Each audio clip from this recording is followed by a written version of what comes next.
Let's back it up a little. So the lighting in here is kind of crappy, apparently.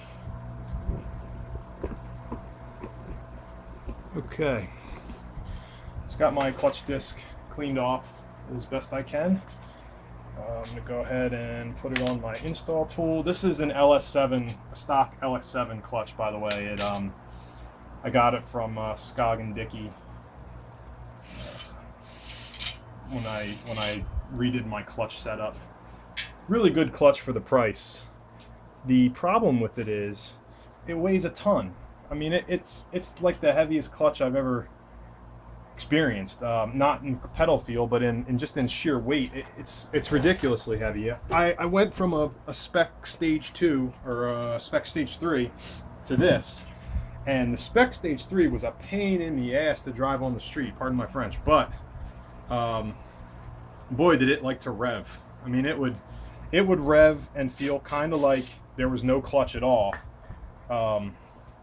So when you're rolling down the highway, that was great. When you were stopping in traffic and stop and go, not so great. It sounded cool because when you took off, you would have to, like blah, blah, blah, blah, blah, to get it going. And I had a couple people tell me, "Oh, you're just being a wuss about it. You gotta learn how to drive." And then I would offer them the chance to try it, and they would stall. So it really wasn't the easiest thing to drive.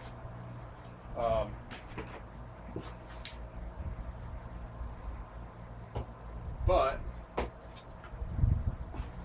excuse me, I had to find my tools. But it this is nice. It drives nice. It drives like stock. It's got a real great pedal feel, and it seems to hold. It's just heavy. I think I'm eventually gonna go somewhere in between this and the spec, like with probably a monster stage 2 or something like that. Not sure what my power levels are yet. Hopefully a lot. Look at that. I mean, it weighs the back of the motor down. The anybody that's wondering, the flywheel torquing, it's a 3-stage process. 15, 37, 74 foot-pounds for your final pass. The pressure plate is 52 foot-pounds, and then I think all of the trans, like Bellhousing to block and trans to Bellhousing, are 37 foot-pounds. I don't think I ever torqued them, but since I hope to never do this again I hope to not do this again anytime soon, I'm just going to go ahead and torque them. Not like it takes any extra effort besides setting the torque wrench. I'm using blue Loctite. I don't think I used that before, but it's the more I learn about blue Loctite, it's not going to hurt it. So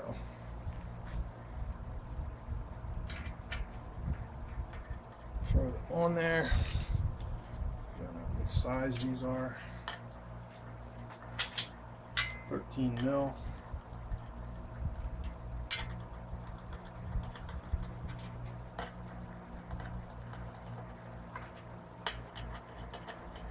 These LS7 clutches have the self-adjusting SAC, self-adjusting something or other, and you can see the springs right here. There's a way that you can reset those, but I don't understand the process really, and I've heard that it can actually cause issues if you do reset them. So I'm just leaving them alone. I don't think it's my engagement always was just about mid travel, which is about where I want it.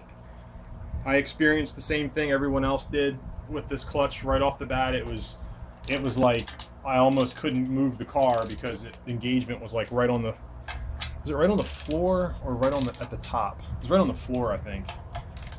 It's kind of a pain to drive at first, but then it was like I took it for a drive and then it was perfect. It just kind of fixed itself. I guess that's that adjusting mechanism doing its thing. If I had an extra $1,000 to spend, I wouldn't be putting this back in. I'd be getting something else.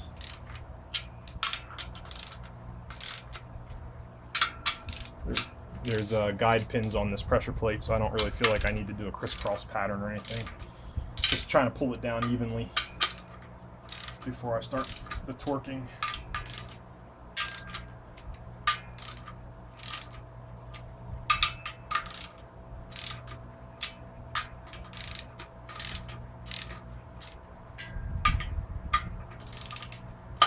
Keep checking my alignment tool, make sure it goes in and out. I think you'll see in this, I think you can see in this shot my new dowels I got. Got them from Summit. They were cheap. They were only like $7 a piece, or no, not even that. They were $3. My total order was like $8, and I had just cleaned the holes up a little bit with some sandpaper and used a rubber mallet and just tapped them right in. They go in they're about an inch long. Well, they're overall longer than that, but to the actual surface, not including the tapered end, is about an inch. So you just tap them in about a ½ an inch, and they stop, and you're good to go. All right, we're there. Finally. Should have run them in with an air tool, maybe. That still works.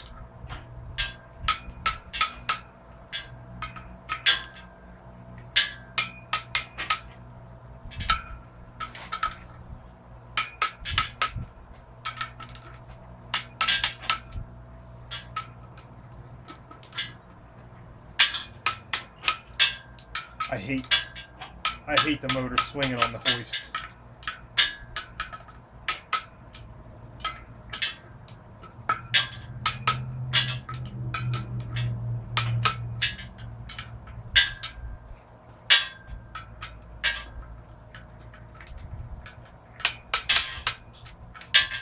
But in a couple minutes, it will never see a hoist. I keep saying it'll never see a hoist again, but I'm jinxing myself so bad, aren't I? Okay, next video. I don't know if I'm going to video the actual process of putting the trans on. That's kind of a monotonous thing to take video of. Here's the Bellhousing going on. See if my dowels line up nicely.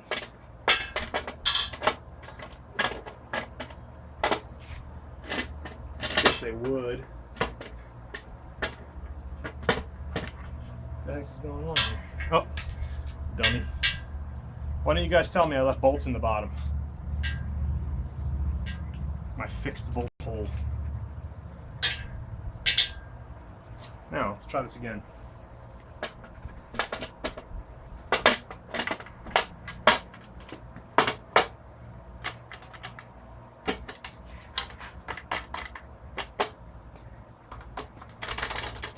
Probably should have cleaned those bolt holes out a little bit.